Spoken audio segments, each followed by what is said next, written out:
Bonjour les enfants. Dès que vous êtes entrés en classe, il y en a qui ont remarqué quelque chose. Ça sent la soupe. Alors on se dit, bah oui, ça sent la soupe. Certains ont des idées déjà de ce qu'il pourrait y avoir dedans. Gardez pour l'instant vos idées en tête. Parce qu'on va faire plusieurs découvertes. Beaucoup de découvertes se font via ce qu'on appelle les 5 sens. Vous connaissez les 5 sens du corps humain.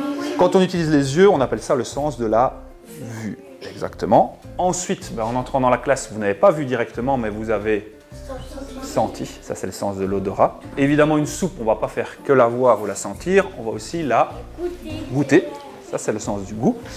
Un autre sens qu'on utilise beaucoup, que vous êtes en train d'utiliser quand je parle, sont les oreilles, le sens de l'ouïe, et il y a aussi le sens du toucher. Alors, on ne va pas mettre les doigts dans la soupe, évidemment, mais beaucoup de sens nous permettent de découvrir notre environnement, de savoir un petit peu où on est. Et on va commencer avec le sens de la vue. J'ai préparé les petits gobelets ici pour les soupes.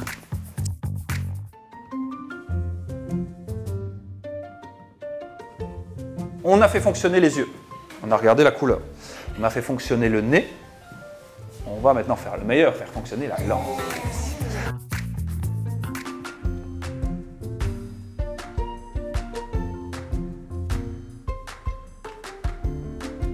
Qu'est-ce qui travaille dans la bouche? C'est la langue. Exactement, c'est la langue qui travaille.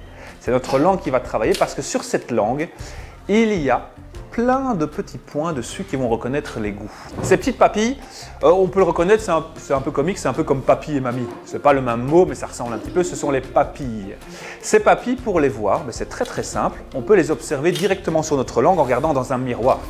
Vous pourrez faire à la maison, si vous voulez, devant un miroir. Vous voyez sur la langue tous les petits points qu'il y a? Tous ensemble, ça s'appelle les papilles gustatives. Super. Les papilles gustatives, ce sont elles qui ont travaillé. Et elles ont reconnu les goûts. Alors il y a le goût sucré, il y a le goût salé, etc. Et toutes les saveurs qu'on reconnaît de plein d'ingrédients, c'est en lien aussi avec notre nez. Parce qu'il y a ce qu'on appelle la rétro-olfaction, donc tout le goût qui remonte dans le nez aussi. Est-ce que ça vous a plu tout ce qu'on a fait aujourd'hui? Oui. On peut quand même s'applaudir pour tout ce qu'on a fait aujourd'hui. On a quand même bien travaillé, bien réfléchi.